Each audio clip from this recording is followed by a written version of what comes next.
ಭಾರತದ ಎರಡು ಕಣ್ಣುಗಳು ಅಂದರೆ ನನ್ನ ದೃಷ್ಟಿಯಲ್ಲಿ ಸಮಾನತೆ ಮತ್ತು ಸೌಹಾರ್ದತೆ, ಇವು ನಮ್ಮ ದೇಶದ ಎರಡು ಕಣ್ಣುಗಳು. ಸಾನ್ನಿಧ್ಯವನ್ನು ವಹಿಸಿರುವ ಶ್ರೀ ಪ್ರಭು ಚನ್ನಬಸವ ಮಹಾಸ್ವಾಮೀಜಿಯವರೇ, ಅಧ್ಯಕ್ಷತೆಯನ್ನು ವಹಿಸಿರುವ ನನ್ನ ಆತ್ಮೀಯರಾದಂಥ ನಾರಾಯಣಗೌಡ ಅವರೇ, ಕೃತಿಯನ್ನು ಕುರಿತು ಮಾತಾಡೋಕ್ಕೆ ಬಂದಿರುವಂಥ ಶಶಿಕಾಂತ್ ಪಟ್ಟಣ ಅವರೇ, ಆಶಯ ನುಡಿಗಳನ್ನು ಆಡಲಿರುವ ಮುದ್ದಪ್ಪ ಅವರೇ, ಬೊಂತಾದೇವಿ ಪ್ರಶಸ್ತಿಗೆ ಭಾಜನರಾದ ಕನ್ನಡಿತಿ ಪೂಜಾ ಗಾಂಧಿ ಅವರೇ, ಅವರಿಗೆ ಪ್ರಶಸ್ತಿಯನ್ನು ಪ್ರದಾನ ಮಾಡಿದಂತಹ ಹಿರಿಯ ವಕೀಲರು ಲೇಖಕಿಯೂ ಆದಂತಹ ಹೇಮಲತಾ ಮಹಿಷಿ ಅವರೇ, ಅಶೋಕ್ ಸಂಗಪ್ಪ ಆಲೂರ್ ಅವರೇ, ಸವಿತಕ್ಕ ಅವರೇ, ಇಲ್ಲಿ ನೆರೆದಿರುವ ಎಲ್ಲ ಬಂಧುಗಳೇ ಮತ್ತು ಹೇಮಲತಾ ಅವರೇ. ಹೇಮಲತಾ ಅವರು ಇಂಥದ್ದೊಂದು ಕಾರ್ಯಕ್ರಮವನ್ನು ಏರ್ಪಡಿಸುವಾಗ ನನ್ನನ್ನು ಭಾಳ ಒತ್ತಾಯಪೂರ್ವಕವಾಗಿ ಬರೋದಕ್ಕೆ ಹೇಳಿದರು. ಯಾಕೆಂದರೆ ನಾನು ಬೇರೆ ಕಡೆ ಹೋಗಬೇಕಾಗಿದ್ರೂ ಇವರ ಕಾರಣಕ್ಕಾಗಿ ನಾನು ಬಂದೆ ಇಲ್ಲಿ. ಅವರು ಎಷ್ಟರ ಮಟ್ಟಿಗೆ ಒಳ್ಳೆ ಸಂಘಟಕರು ಅನ್ನೋದಕ್ಕೆ ಈ ಸಭೆಯೇ ಸಾಕ್ಷಿ ಅಂತ ನಾನು ಭಾವಿಸ್ಕೊಂಡಿದ್ದೇನೆ. ಇದು ಇಲ್ಲಿ ಕೂತಿರುವಂಥ ನೀವೇ ಅದಕ್ಕೆ ಸಾಕ್ಷಿ. ಭಾಳ ಕಷ್ಟಪಟ್ಟು ಸಂಘಟನೆ ಮಾಡ್ತಿದ್ದಾರೆ, ಸ್ವತಃ ಲೇಖಕಿಯಾಗಿದ್ದಾರೆ, ಚೆನ್ನಾಗಿ ಭಾಷಣ ಮಾಡ್ತಾರೆ. ನಾರಾಯಣಗೌಡರ ಗರಡಿಲ್ ಪಳಗಿರೋದ್ರಿಂದ ಗಟ್ಟಿಗೆ ಭಾಷಣ ಮಾಡುವಂಥ ಕಲೆಯನ್ನು ಸಹ ಅವರು ಕಲಿತಿದ್ದಾರೆ. ಅಂದರೆ ಏಕಕಾಲಕ್ಕೆ ಲೇಖಕಿ, ಸಂಘಟಕಿ, ಹೋರಾಟಗಾರ್ತಿ ಆಗಿರುವಂತಹ ಹೇಮಲತಾ ಅವರು ಏರ್ಪಡಿಸಿರೋ ಈ ಸಮಾರಂಭದಲ್ಲಿ ಭಾಗವಹಿಸೋದು ನನಗೆ ಸಂತೋಷದ ಸಂಗತಿ ಅಂತ ಮೊದಲೇ ಹೇಳೋದಕ್ಕೆ ಇಷ್ಟಪಡ್ತೇನೆ. ನಾನು ಈ ಕಾರ್ಯಕ್ರಮದ ಹೆಸರನ್ನು ಸಂಸ್ಕೃತಿ ಸಂಗಮ ಅನ್ನೋ ಶೀರ್ಷಿಕೆಯಿಂದ ಕರೆದಿದ್ದಾರೆ. ಇದೊಂದು ವಿಶೇಷವಾದದ್ದು. ಇಲ್ಲಿ ಸಂಭ್ರಮ ಕಾಣಿಸ್ತಿದೆ, ಆದರೆ ಅವರು ಕರೆದಿರೋದು ಸಂಸ್ಕೃತಿ ಸಂಗಮ ಅಂತ. ಅದು ನಮ್ಮ ಕಾಲದಲ್ಲಿ ಬಹಳ ಒಳ್ಳೆಯ ಪರಿಕಲ್ಪನೆ ಅಂತ ನಾನು ಭಾವಿಸ್ಕೊಂಡಿದ್ದೇನೆ. ಇಲ್ಲಿ ಸಂಗಮ ಅನ್ನುವಾಗ ಒಂದು ಸಂಸ್ಕೃತಿ ಇರೋದಿಲ್ಲ. ಅಲ್ಲಿ ಸಂಗಮವಾಗಬೇಕಾದ್ರೆ ಒಂದಕ್ಕಿಂತ ಹೆಚ್ಚು ಸಂಸ್ಕೃತಿಯ ಧಾರೆಗಳಿರಬೇಕಾಗಿರುತ್ತೆ. ನಮ್ಮ ದೇಶ ಬಹು ಸಂಸ್ಕೃತಿಗಳ ದೇಶ, ಒಕ್ಕೂಟ ವ್ಯವಸ್ಥೆ ಇರತಕ್ಕಂತಹ ದೇಶ ಇದು. ಅಷ್ಟೇ ಅಲ್ಲ, ಕರ್ನಾಟಕದಲ್ಲಿಯೇ ಅನೇಕ ಸಂಸ್ಕೃತಿಗಳಿವೆ, ಅನೇಕ ಆಹಾರ ಪದ್ಧತಿಗಳಿವೆ, ಅನೇಕ ಆಚರಣೆಗಳಿವೆ. ಕನ್ನಡವನ್ನು ಬೇರೆ ಬೇರೆ ರೀತಿಯಲ್ಲಿ ಮಾತಾಡ್ತಕ್ಕಂತಹ ಜನಗಳು ನಮ್ಮಲ್ಲಿದ್ದಾರೆ. ಅದನ್ನೇ 9ನೇ ಶತಮಾನದಲ್ಲೇ ಕವಿರಾಜ ಮಾರ್ಗ ಬರೆದಂತಹ ಶ್ರೀ ವಿಜಯ ಕನ್ನಡಂಗಳ್ ಅಂತ ಕರೆದ. ಅಂದರೆ ಕರ್ನಾಟಕಕ್ಕೆ ಇರುವುದು ನಿಜ ಒಂದೇ ಕನ್ನಡ, ಆದರೆ ಕನ್ನಡದ ಬೇರೆ ಬೇರೆ ರೂಪಗಳಿದೆಯಲ್ಲ, ಅವೆಲ್ಲ ಸೇರಿದರೆ ಅದು ಕನ್ನಡಂಗಳ್ ಅಂತ. ಧಾರವಾಡದಲ್ಲಿ ಒಂದು ರೀತಿ ಮಾತಾಡ್ತಾರೆ, ಬಯಲುಸೀಮೆ ಚಿತ್ರದುರ್ಗ ತುಮಕೂರಲ್ಲಿ ಒಂದು ರೀತಿ ಮಾತಾಡ್ತಾರೆ, ಮಂಡ್ಯ ಕಡೆ ಒಂದು ರೀತಿ, ಚಾಮರಾಜನಗರದ ಕಡೆ ಒಂದು ರೀತಿ. ಅಂದರೆ ಒಂದೇ ಭಾಷೆಗೆ ಇರುವ ವಿವಿಧತೆ ಇದೆಯಲ್ಲ, ಅದನ್ನು ನಾವು ಗಮನಿಸಬೇಕು. ಒಂದೇ ರಾಜ್ಯ ಮತ್ತು ಒಂದೇ ದೇಶದಲ್ಲಿರುವ ಸಂಸ್ಕೃತಿಯ ವಿವಿಧತೆ ಇದೆಯಲ್ಲ, ಅದನ್ನು ಗಮನಿಸಬೇಕು. ಹಾಗಾಗಿ ವಿವಿಧ ಸಂಸ್ಕೃತಿಗಳ ಒಂದು ಸಂಗಮ ಇದೆಯಲ್ಲ, ಅದು ಇವತ್ತಿನ ಅಗತ್ಯ ಮತ್ತು ನಾವು ಅದನ್ನು ಅರ್ಥ ಮಾಡ್ಕೋಬೇಕಾಗಿದೆ. ಇದನ್ನೇ ನಾವು ವಿವಿಧತೆಯಲ್ಲಿ ಏಕತೆ ಅಂತ ಕರಿತಾ ಬಂದದ್ದು. ಹಾಗಾಗಿ ಇವತ್ತು ಬಹಳ ಮುಖ್ಯವಾಗಿರ್ತಕ್ಕಂಥದ್ದು ಏನಂದರೆ, ಸಂಸ್ಕೃತಿ ಅಂದರೆ ಒಂದೇ ಇರೋದಿಲ್ಲ ಅಂತ ನಾವು ಒಂದು ಹೆಸರಲ್ಲಿ ಹೇಳ್ಬೋದು ಅಷ್ಟೇನೇ. ಸಂಸ್ಕೃತಿ ಅಂದರೆ ಏನು ಅಂದರೆ ಜೀವನ ವಿಧಾನ, ಜನರ ಜೀವನ ವಿಧಾನವೇ ಸಂಸ್ಕೃತಿ ಅಂತ ಹೇಳಿ ಒಬ್ಬ ಪ್ರಸಿದ್ಧ ಮಾನವಶಾಸ್ತ್ರಜ್ಞರು ಹಸ್ಕವಿಟ್ಸ್ ಅಂತ ಹೇಳ್ತಾರೆ. ಏನು ಸಂಸ್ಕೃತಿ ಅಂದರೆ, ಬಹಳ ಸರಳವಾಗಿ ಹೇಳಬೇಕು ಅಂತಂದರೆ ಅದು ಜನರ ಜೀವನ ವಿಧಾನ. ಜನರ ಜೀವನ ವಿಧಾನ ಒಂದೊಂದು ಕಡೆ ಒಂದೊಂದು ರೀತಿಯಲ್ಲಿರುತ್ತೆ. ಹಾಗಾಗಿ ಕರ್ನಾಟಕದ ಒಳಗಡೆ ಅನೇಕ ರೀತಿಯ ಜೀವನ ವಿಧಾನಗಳಿವೆ, ಅನೇಕ ರೀತಿಯ ಆಹಾರ ಪದ್ಧತಿ ಇದೆ, ಅನೇಕ ರೀತಿಯ ಉಡುಪಿನ ವಿನ್ಯಾಸಗಳಿವೆ, ಅನೇಕ ರೀತಿಯ ಭಾಷೆಯನ್ನು ಮಾತಾಡ್ತಕ್ಕಂಥವ್ರು ನಾವಿದ್ದೀವಿ, ಒಂದೇ ಭಾಷೆಯನ್ನು ಅನೇಕ ರೀತಿ ಮಾತಾಡ್ತಕ್ಕಂಥವ್ರು ಇದ್ದೇವೆ. ಇದರ ಅರ್ಥ ಏನು ಅಂತಂದರೆ, ಜನರ ಜೀವನದಲ್ಲಿ ಇರುವ ವೈವಿಧ್ಯತೆಯ ವಿಧಾನ ಇದೆಯಲ್ಲ, ಅದೆಲ್ಲ ಸೇರಿ ಸಂಸ್ಕೃತಿ ಅಂತ ಅನ್ನಿಸ್ಕೊಳ್ಳುತ್ತೆ. ಹಾಗಾಗಿ ನಾವು ಸಂಸ್ಕೃತಿಗಳ ನಾಡಿನಲ್ಲಿ ಬದುಕ್ತಿದ್ದೇವೆ, ಸಂಸ್ಕೃತಿಗಳ ದೇಶದಲ್ಲಿ ಬದುಕ್ತಿದ್ದೇವೆ. ಇವೆಲ್ಲವೂ ಸಂಗಮವಾಗುವುದು ಯಾವಾಗ ಅಂದರೆ, ಪರಸ್ಪರ ಪ್ರೀತಿ ಇದ್ದಾಗ, ಪರಸ್ಪರ ದ್ವೇಷ ಇಲ್ಲದೆ ಇದ್ದಾಗ. ಪರಸ್ಪರ ಪ್ರೀತಿ ಇದ್ದರೆ ನಾವೆಲ್ಲ ಒಟ್ಟಿಗೆ ಸೇರ್ತೇವೆ. ಇಲ್ಲಿ ಜಾತಿಗಳ ಕಾರಣಕ್ಕಾಗಿ, ಧರ್ಮಗಳ ಕಾರಣಕ್ಕಾಗಿ ದ್ವೇಷವನ್ನು ಬಿತ್ತೋದು ಯಾವತ್ತೂ ಸಂಸ್ಕೃತಿ ಸಂಗಮ ಅನ್ನಿಸ್ಕೊಳ್ಳೋದಿಲ್ಲ, ವಿವಿಧತೆಯಲ್ಲಿ ಏಕತೆ ಅಂತ ಅನ್ನಿಸ್ಕೊಳ್ಳೋದಿಲ್ಲ. ಆ ಕಾರಣಕ್ಕಾಗಿಯೇ ಸಂಸ್ಕೃತಿ ಸಂಗಮ ಎನ್ನುವ ಹೆಸರು ಏನು ಹೇಳುತ್ತೆ ಅಂದರೆ, ನಮ್ಮ ದೇಶದಲ್ಲಿ, ನಮ್ಮ ರಾಜ್ಯದಲ್ಲಿ, ನಮ್ಮ ಪ್ರದೇಶದಲ್ಲಿರ್ತಕ್ಕಂಥ ಸಂಸ್ಕೃತಿಯ ವಿವಿಧ ಧಾರೆಗಳೆಲ್ಲವೂ ಸಂಗಮಿಸುವಂತಹ ಒಂದು ಆದರ್ಶವನ್ನು ಈ ಶೀರ್ಷಿಕೆ ಹೇಳುತ್ತೆ ಅಂತ ನಾನು ಭಾವಿಸ್ಕೊಂಡಿದ್ದೇನೆ. ಮತ್ತು ಅಂಥದ್ದೊಂದು ಆದರ್ಶ ನಮಗೆ ಬೇಕು. ನಮ್ಮ ದೇಶದಲ್ಲಿ ಅದೇ ಬೇಕಾಗಿರೋದು. ಪ್ರೀತಿ ಬಹಳ ಮುಖ್ಯ, ಸ್ನೇಹ ಬಹಳ ಮುಖ್ಯ. ಒಂದು ಸರ್ಕಾರದ ತಪ್ಪು ಮಾಡಿದಾಗ, ಅನ್ಯಾಯ ಮಾಡಿದಾಗ ಅದು ಸಂಘರ್ಷ ಬೇರೆ. ಆದರೆ ಪರಸ್ಪರ ಜನಗಳ ನಡುವೆ, ಬೇರೆ ಬೇರೆ ಸಂಸ್ಕೃತಿಗಳ ನಡುವೆ ಒಂದು ಪ್ರೀತಿ ವಿಶ್ವಾಸವನ್ನು ಬೆಳೆಸ್ತಕ್ಕಂಥದ್ದು, ದ್ವೇಷವನ್ನು ಬಿತ್ತದೇ ಇರೋದು, ಸೌಹಾರ್ದತೆಯಿಂದ ಬದುಕೋದು ಬಹಳ ಮುಖ್ಯವಾದಂಥದ್ದು. ಇವತ್ತು ಭಾರತದ ಎರಡು ಕಣ್ಣುಗಳು ಅಂದರೆ ನನ್ನ ದೃಷ್ಟಿಯಲ್ಲಿ ಸಮಾನತೆ ಮತ್ತು ಸೌಹಾರ್ದತೆ, ಇವು ನಮ್ಮ ದೇಶದ ಎರಡು ಕಣ್ಣುಗಳು. ಸಮಾನತೆ ಮತ್ತು ಸೌಹಾರ್ದತೆಯನ್ನು ಪರಿಪಾಲಿಸಿಕೊಳ್ಳಬೇಕು ಅನ್ನುವಂತಹ ಆಶಯವನ್ನು ಸಹ ಈ ಶೀರ್ಷಿಕೆಯಲ್ಲಿ ನಾನು ಕಾಣ್ತೇನೆ. ಈ ಸಂದರ್ಭದಲ್ಲಿ ಪೂಜಾ ಗಾಂಧಿಯವರಿಗೆ ಕೊಟ್ಟಿರುವ ಪ್ರಶಸ್ತಿ ಭಾಳ ವಿಶೇಷವಾದ್ದು ಅಂತ ಅಂದ್ಕೊಂಡಿದ್ದೇನೆ. ಈಗಾಗಲೇ ಹೇಮಲತಾ ಅವರು ನಮಗೇನು ಬಿಡದೇ ಇರೋವಷ್ಟು ಹೇಳಿಬಿಟ್ಟಿದ್ದಾರೆ ಸಾಕಷ್ಟು. ಪೂಜಾ ಗಾಂಧಿಯವರಂದ್ರೆ ಏನು, ಬೊಂತಾದೇವಿ ಅಂದರೆ ಏನು ಅಂತ ಹೇಳಿ ಸಾಕಷ್ಟು ವಿವರಗಳನ್ನು ಹೇಳಿದ್ದಾರೆ.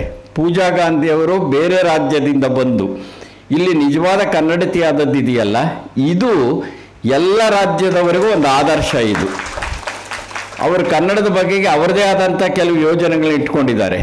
ಸ್ವತಃ ನನ್ನ ಮನೆಗೆ ಬಂದು ಅದನ್ನು ಅನೇಕ ಸಾರಿ ಚರ್ಚೆ ಮಾಡಿದ್ದಾರೆ. ಹಾಗೆ ಅನೇಕ ಲೇಖಕರ ಜೊತೆ ಚರ್ಚೆ ಮಾಡಿದ್ದಾರೆ, ಅಭಿವೃದ್ಧಿ ಪ್ರಾಧಿಕಾರದ ಅಧ್ಯಕ್ಷರ ಜೊತೆ ಚರ್ಚೆ ಮಾಡಿದ್ದಾರೆ. ಅವರಿಗೆ ಅವರದೇ ಆದಂಥ ಕೆಲವು ನೋಟಗಳಿವೆ, ಅದು ಹೀಗಾಗಬೇಕು ಕನ್ನಡಕ್ಕೆ ಅಂತ ಹೇಳಿ. ಅವರಿಗೆ ಅವರನ್ನು ಗುರುತಿಸಿ, ಅಂದರೆ ಬೇರೆ ರಾಜ್ಯದಿಂದ ಬಂದು ಇಲ್ಲಿ ಕನ್ನಡತಿ ಆಗೋದಿದೆಯಲ್ಲ, ಇದು ಮುಖ್ಯ. ಇದು ಯಾವತ್ತೂ ಕನ್ನಡೇತರರು ಕರ್ನಾಟಕದಲ್ಲಿದ್ದಾಗ ಕನ್ನಡವನ್ನು ಕಲೀಲೇಬೇಕು.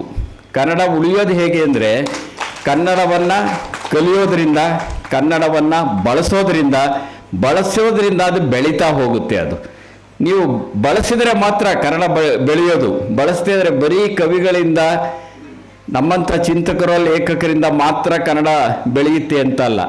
ಜನಸಾಮಾನ್ಯರು ಈ ನಾಡಿನಲ್ಲಿ ಕನ್ನಡವನ್ನು ಉಳಿಸ್ಕೊಂಡಿರೋರು. ಮೊದಲು ಜನಸಾಮಾನ್ಯರಿಗೆ, ಗ್ರಾಮೀಣದ ಭಾಗದ ಜನರಿಗೆ ನಾವು ಕನ್ನಡಕ್ಕಾಗಿ ನಮಸ್ಕಾರ ಹೇಳಬೇಕು ಅಂತ ನಾನು ನಂಬಿದಂಥವನು. ಅವರು ಬೇರೆ ಬೇರೆ ಅರ್ಥ ಕೊಟ್ಟು ಕನ್ನಡವನ್ನು ಬೆಳೆಸ್ತಾರೆ ಅವರು. ಈಗ ನೋಡಿ, ಸುಮ್ಮನೆ ಹೆಚ್ಚು ಲಂಬಿಸೋದಿಲ್ಲ ನಾನು. ಒಂದು 2 ಉದಾಹರಣೆ ಹೇಳ್ತೀನಿ. ಜನ ಹೇಗೆ ಇಡೀ ಇದನ್ನು ಬದಲಾಯಿಸಿಬಿಡ್ಬೋದು ಅರ್ಥಗಳನ್ನು ಅಂದರೆ, ಸೈಕಲ್ ಇದೆ, ರೈಲಿದೆ. ಜನ ವಿಧಾನಸೌಧಕ್ಕೆ ಸೈಕಲ್ ತುಳಿದು ಸಾಕಾಯ್ತಪ್ಪ ಅಂತಾರೆ. ಸೈಕಲ್ನ ಅರ್ಥನೇ ಬದಲಾಗಿಬಿಡ್ತು ಅಲ್ಲಿ. ಸೈಕಲ್ ಅಂದರೆ ಬರೀ ದ್ವಿಚಕ್ರ ವಾಹನ ಅಲ್ಲ, ಸೈಕಲ್ ತುಳಿದು ಸಾಕಾಯ್ತಪ್ಪ ಅಂದರೆ ಅಲ್ಲಿ ಸೈಕಲ್ ಅರ್ಥನೇ ಬದಲಾಯಿಸ್ತಾರೆ. ಜನ ನೋಡ್ಬಿಟ್ಟು ಯಾರಾದರೂ ಸ್ವಲ್ಪ ಸುಳ್ಳು ಹೇಳೋರು ಇರ್ತಾರಲ್ಲ, ಅವ್ರನ್ನ ನೋಡೇ ಇವನು ಭಾಳ ರೈಲು ಬಿಡ್ತಾನೆ ಅಂತಾರೆ. ಅಂದರೆ ರೈಲಿನ ಅರ್ಥವೇ ಬದಲಾಯಿತು. ಈ ಅರ್ಥಗಳನ್ನು ಬದಲಾಯಿಸಿದ್ದ್ಯಾರೋ?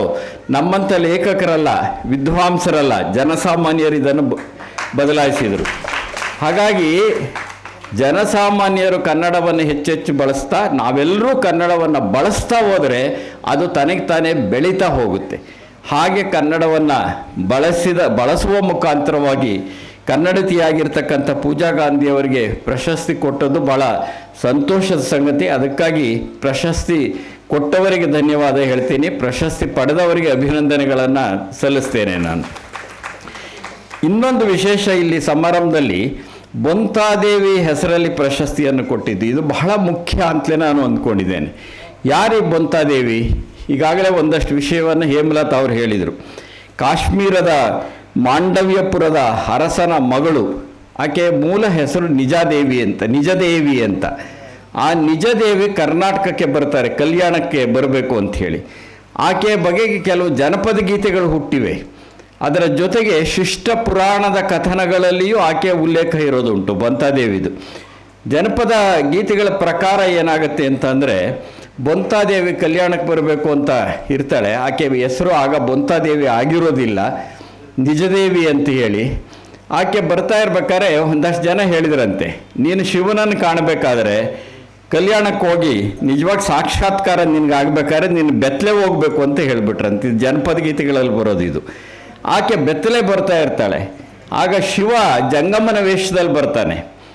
ಆಕೆಗೆ ಗೊತ್ತಾಗ್ಬಿಡುತ್ತೆ, ಜಂಗಮನ ವೇಷದಲ್ಲಿ ಬಂದಾಗ ಏನು ಬೇಕು ನಿನಗೆ ಅಂತ ಕೇಳಿದಾಗ ಆಕೆ ನನಗೇನೂ ಬೇಕಾಗಿಲ್ಲ, ನನಗೆ ಶಿವನನ್ನು ನೋಡಬೇಕು, ನಾನು ಕಲ್ಯಾಣಕ್ಕೆ ಹೋಗಬೇಕು ಅಂತ ಹೇಳಿದಾಗ ಅವನು ಮೆಚ್ಚಿ ಏನು ಮಾಡ್ತಾನೆ, ಕೌದಿಯನ್ನು ಕೊಡ್ತಾನೆ, ಬೆತ್ತಲೆಯಾಗಿ ಹೋಗಬೇಡ ಅಂತ. ಆ ಕೌದಿನೇ ಬೊಂತೆ ಅಂತ. ಕೌದಿ ಅಂದರೆ ಬೊಂತೆ. ಆ ಬೊಂತೆಯನ್ನು ಹುಟ್ಟಿದ್ರಿಂದ ಆಕೆ ಬೊಂತಾದೇವಿ ಅಂತ ಹೆಸರಾಯಿತು ಅಂತ ಹೇಳಿ ಇದು ಒಂದು ಜನಪದ ಗೀತೆಗಳ ಪ್ರಕಾರ. ಶಿಷ್ಟ ಪುರಾಣಗಳ ಪ್ರಕಾರ ಆಕೆ ಅರಸನ ಮಗಳು ಹೌದು, ಎಲ್ಲ ವೈಭೋಗಗಳನ್ನು ಭೋಗವನ್ನು ಬಿಟ್ಟು ಬರ್ತಾ ಇರ್ತಾಳೆ. ಬರ್ತಾ ಇರೋವಂಥ ಸಂದರ್ಭದ ಒಳಗಡೆ ಏನಾಗುತ್ತೆ, ಒಂದು ಕೆರೆಯಲ್ಲಿ ಸ್ನಾನ ಮಾಡ್ತಿರ್ತಾಳೆ, ಬಟ್ಟೆಯನ್ನು ಬಿಚ್ಚಿರ್ತಾಳಲ್ಲ, ಅನೇಕ ಪ್ರಾಣಿಗಳು ಬಂದು ಕೊಳಕು ಮಾಡಿಬಿಡುತ್ತವೆ, ಕೆಲವನ್ನು ಎತ್ಕೊಂಡು ಹೋಗುತ್ತವೆ. ಕಡೆಗೆ ಒಂದು ತುಂಡು ಬಟ್ಟೆಯನ್ನು ಉಟ್ಕೊಂಡು ಬರ್ತಾ ಇರ್ತಾಳೆ. ಆಗ ಒಬ್ಬ ಯುವಕನ ವೇಷದಲ್ಲಿ ಶಿವ ಬರ್ತಾನೆ. ಶಿವ ಇವಳನ್ನು ಪ್ರೇಮಿಸಬೇಕು ಅಂದ್ಕೊಂಡ್ಬಿಟ್ಟು ನಾನು ಮದುವೆ ಆಗ್ತೀಯಾ ಅಂತ ಕೇಳ್ತಾನೆ. ಆಕೆ ಕೇಳ್ತಾಳೆ, ನನಗೆ ಮದುವೆಗಿದ್ವಿ ಏನು, ಈಕೆಗೆಲ್ಲೋ ಅಂತರಂಗಕ್ಕೆ ಗೊತ್ತಾಗುತ್ತೆ ಇವನು ಶಿವನೇ ಅಂಥೇಳಿ. ನಿನಗೀಗಾಗಲೇ ಹೆಂಡತಿ ಮಕ್ಕಳಿದ್ದಾರೆ ಅಂತ ನನಗೆ ಗೊತ್ತು, ನನಗೆ ಮದುವೆ ಎಲ್ಲ ಬೇಕಾಗಿರೋದು, ನಾನು ನಿಜವಾದ ಸಾಕ್ಷಾತ್ಕಾರಕ್ಕಾಗಿ ಕಲ್ಯಾಣ ಕ್ರಾಂತಿಗಾಗಿ ಹೋಗಬೇಕು ಅಂತ ಹೇಳಿದಾಗ ಅವನು ಮೆಚ್ಚಿ ಮತ್ತೆ ಬಂತಿಯನ್ನು ಕೊಡ್ತಾನೆ ಈಕೆಗೆ, ಅಂದರೆ ಕೌದಿಯನ್ನು ಕೊಡ್ತಾನೆ. ಹಾಗಾಗಿ ಬಂತಾದೇವಿ ಅನ್ನೋ ಹೆಸರು ಬಂತು. ಅದಕ್ಕೆ ಬಂತಲೆ ದೇವಿ ಅಂತಲೂ ಇದೆ, ಬಂತಾದೇವಿ ಅಂತಿಗೆ, ಹೀಗೆ ಬೇರೆ ಬೇರೆ ಹೆಸರುಗಳೆಲ್ಲ ಇರೋದುಂಟು ಆಕೆಗೆ. ಇಂಥ ಒಬ್ಬ ವ್ಯಕ್ತಿಯ ಹೆಸರಿನಲ್ಲಿ ಪ್ರಶಸ್ತಿ ಕೊಟ್ಟಿದ್ದು ಯಾಕೆ ಮುಖ್ಯ ಅಂತಂದರೆ, ನಾವು ಸಾಮಾನ್ಯವಾಗಿ ಪ್ರಸಿದ್ಧರ ಹೆಸರನ್ನು ಬಳಸ್ತಾ ಹೋಗ್ತೇವೆ ಹೆಚ್ಚು, ಆದರೆ ಅಪ್ರಸಿದ್ಧರು ಇವರೆಲ್ಲ ನಿಜ ಹೇಳೋದಾದರೆ ಬಂತಾದೇವಿ ಅಂಥವ್ರ ಹೆಸರಲ್ಲಿ ಕೊಡೋದ್ರ ಮುಖಾಂತರವಾಗಿ ವಚನ ಕ್ರಾಂತಿಯ ಸಂದರ್ಭದಲ್ಲಿ ಎಂತೆಂತಹ ಜನ ಹೊರಗಡೆ ಬಂದರು, ಎಂತೆಂಥ ಜನ ಹೋರಾಟಕ್ಕಿಳಿದರು, ಎಂತೆಂಥವರು ಅಭಿವ್ಯಕ್ತಿಯನ್ನು ಮಾಡಿದರು, ಎಂತೆಂಥವರು ವಚನಗಳನ್ನು ಬರೆದರು ಅನ್ನೋ ಸಂಕೇತ ಇದು ಬಂತಾದೇವಿ ಪ್ರಶಸ್ತಿ ಅಂತ ನಾನು ಭಾವಿಸ್ಕೊಂಡಿದ್ದೇನೆ. ಅದಕ್ಕಾಗಿ ಹೇಮಲತಾ ಅವರು ಬಹಳ ಒಳ್ಳೆಯ ಕೆಲಸ ಮಾಡಿದ್ದಾರೆ ಅನ್ನೋದು ಒಂದು. ಇನ್ನೊಂದು ನಾವು ಗಮನಿಸಬೇಕಾಗಿರೋದು, ಒಬ್ಬ ಅಕ್ಕಮಹಾದೇವಿ ಒಬ್ಬ ಬಂತಾದೇವಿ ಯಾಕೆ ಮುಖ್ಯ ಅಂತ. ಅಕ್ಕಮಹಾದೇವಿ ರಾಜಪ್ರಭುತ್ವವನ್ನು ಧಿಕ್ಕರಿಸಿದಂಥವರು, ವಿವಾಹ ಎನ್ನುವ ಸಂಸ್ಥೆಯನ್ನೇ ಧಿಕ್ಕರಿಸಿದಂಥವರು ಅಕ್ಕಮಹಾದೇವಿ. ಬಹುಶಃ ಅಂಥ ಒಬ್ಬ ಹೆಣ್ಣು ಮಗಳು ಕನ್ನಡದ ಇತಿಹಾಸದಲ್ಲಿ ಕಾಣೋದು ಬಹಳ ಕಷ್ಟ. 12 ಶತಮಾನದಲ್ಲಿ ರಾಜನ ಹತ್ರ ಮದುವೆ ಆಗಿದೆ ಅಂತ ಕೆಲವು ಕಾವ್ಯಗಳು ಹೇಳುತ್ತವೆ, ಆಗಿಲ್ಲ ಅಂತ ಕೆಲವು ಹೇಳುತ್ತವೆ, ಅದು ಬೇರೆ ವಿಷಯ. ಆದರೆ ಯಾವ ರಾಜ ಇದ್ದ ಅವನನ್ನು ಧಿಕ್ಕರಿಸ್ತಾಳೆ. ಅಂದರೆ ರಾಜವೈಭೋಗವನ್ನು ಧಿಕ್ಕರಿಸಿ ತಾನು ಶಿವನನ್ನು ಹುಡುಕೊಂಡು ಹೋಗ್ತೇನೆ ಅಂತ ಹೋಗೋದಿದೆಯಲ್ಲ, ಇದು ಸಾಮಾನ್ಯವಾದದ್ದಲ್ಲ. ಹಾಗೇನೇ ಬಂತಾದೇವಿ ಅರಸನ ಮಗಳಾಗಿದ್ದು ಆ ಅರಮನೆಯ ರಾಜವೈಭೋಗವನ್ನು ಧಿಕ್ಕರಿಸಿ ಬರ್ತಾಳಲ್ಲ, ಇದು ವಿಶೇಷವಾದದ್ದು. ಅಂದರೆ ಇವರಿಬ್ಬರು ಏನನ್ನು ಹೇಳ್ತಾರೆ ಅಂತ ಅಂದರೆ, ಭೋಗ ಮುಖ್ಯವಾ ಸುಖ ಮುಖ್ಯವಾ ಅಂತ.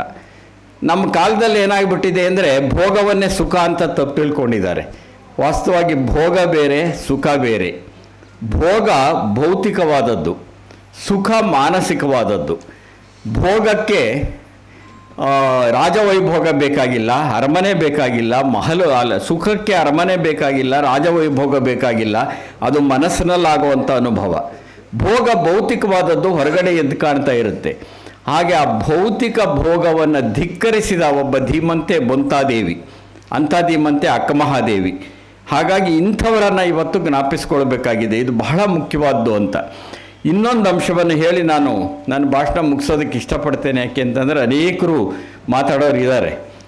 ಏನಂದರೆ ಇಲ್ಲಿ ಬಂತಾದೇವಿಯ ಹೆಸರಿನಿಂದಲೇ ನಾನು ಮುಂದುವರಿಯೋದಾದರೆ, ಇಲ್ಲಿ ಹೇಮಲತಾ ಅವರು ಒಂದು ಪುಸ್ತಕ ಬರೆದಿದ್ದಾರೆ, ವಚನಕಾರ್ತಿಯರ ಕ್ರಾಂತಿಯ ಹೆಗ್ಗುರುತು ಅಂತ.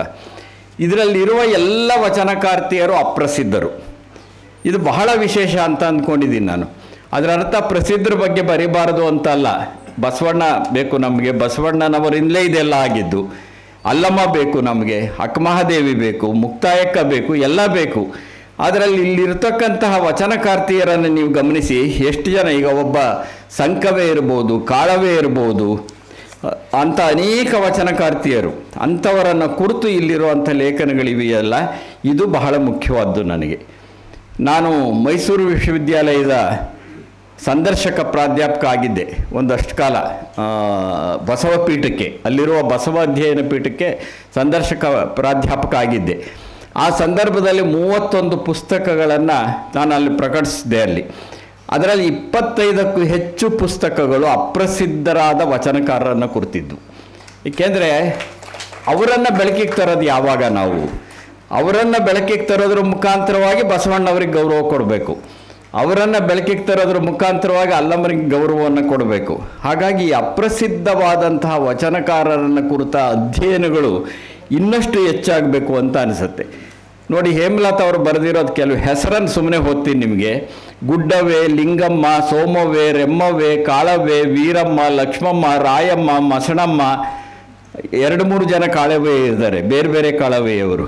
ಹಾಗೇನೇ ಗೊಗ್ಗವೆ, ರೇಚವ್ವೆ, ಕಾಮಮ್ಮ, ರೇಖಮ್ಮ ಈ ವಚನಕಾರರ ಹೆಸರುಗಳನ್ನು ಎಷ್ಟು ಜನ ಕೇಳಿದ್ದಿರಬಹುದು? ನನಗೆ ತಿಳಿದ ಮಟ್ಟಿಗೆ 90% ಜನ ಕೇಳಿರೋದಿಲ್ಲ ಇವರನ್ನು. ಆದರೆ ಇವರೆಲ್ಲರೂ 12ನೇ ಶತಮಾನದಲ್ಲಿ ವಚನ ಚಳುವಳಿಗೆ ತಮ್ಮದೇ ಆದಂತಹ ಶಕ್ತಿಯನ್ನು, ತಮ್ಮದೇ ಆದಂತಹ ಮನಃಶಕ್ತಿಯನ್ನು, ಆತ್ಮಶಕ್ತಿಯನ್ನು ಧಾರೆ ಎರೆದಂಥವ್ರು ಇವರು. ಅಂಥವರನ್ನು ಕುರಿತು ಅಧ್ಯಯನ ನಡೆಯೋದಿದೆಯಲ್ಲ, ಅಂದರೆ ಅಜ್ಞಾತಕ್ಕೆ ಸರಿದು ಹೋಗ್ತಾ ಇರತಕ್ಕಂಥ ವ್ಯಕ್ತಿತ್ವಗಳನ್ನು ಕುರಿತು ನಡೆಸುವ ಸಂಶೋಧನೆ ಇದೆಯಲ್ಲ, ಅದು ಬಹಳ ಮುಖ್ಯವಾದ್ದು ಅಂತ ನಾನು ಭಾವಿಸ್ಕೊಂಡಿದ್ದೇನೆ. ಅಂಥದ್ದೊಂದು ಸಂಶೋಧನೆ ಆಗಬೇಕು ಅನ್ನೋದಕ್ಕೆ ಪ್ರೇರಣೆ ನೀಡುವಂತಹ ಕೃತಿಯನ್ನು ಹೇಮಲತಾ ಅವರು ಕೊಟ್ಟಿದ್ದಾರೆ. ಈ ಮುಖಾಂತರ ಒಂದು ಚಳುವಳಿಗೆ ನಾವು ಗೌರವ ಕೊಡಬೇಕಾಗಿದೆ. ಅಂಥವ್ರು ಅನೇಕರಿದ್ದಾರೆ, ಅಜ್ಞಾತಕ್ಕೆ ಸರಿದಿರ್ತಕ್ಕಂಥವ್ರು ಅನೇಕರಿದ್ದಾರೆ. ಒಂದು ಸಂಶೋಧನೆ ಅನ್ನೋದೇ ಅಜ್ಞಾತಗಳ ಹುಡುಕಾಟ ಯಾವತ್ತೂ. ಹಾಗಾಗಿ ಅಷ್ಟೇನೂ ಪ್ರಸಿದ್ಧರಲ್ಲದ ಅಥವಾ ಅಪ್ರಸಿದ್ಧರಾದ ವಚನಕಾರರನ್ನು, ವಚನಕಾರ್ತಿಯರನ್ನು ಕುರಿತಂತಹ ಅಧ್ಯಯನಗಳು ಮತ್ತಷ್ಟು ಹೆಚ್ಚಾಗಬೇಕು ಅನ್ನುವಂಥ ಆಶಯವನ್ನು ವ್ಯಕ್ತಪಡಿಸ್ತಾ, ಅಂಥ ಆಶಯಕ್ಕೆ ಪ್ರೇರಣೆಯಾಗಿರುವಂಥ ಪುಸ್ತಕವನ್ನು ಕೊಟ್ಟಂಥ ಹೇಮಲತಾ ಅವರನ್ನು ಅಭಿನಂದಿಸ್ತಾ ನನ್ನ ಕೆಲವು ಮಾತುಗಳನ್ನು ಮುಗಿಸ್ತೇನೆ. ಕೇಳಿದ ನಿಮಗೆಲ್ಲ ನಮಸ್ಕಾರ.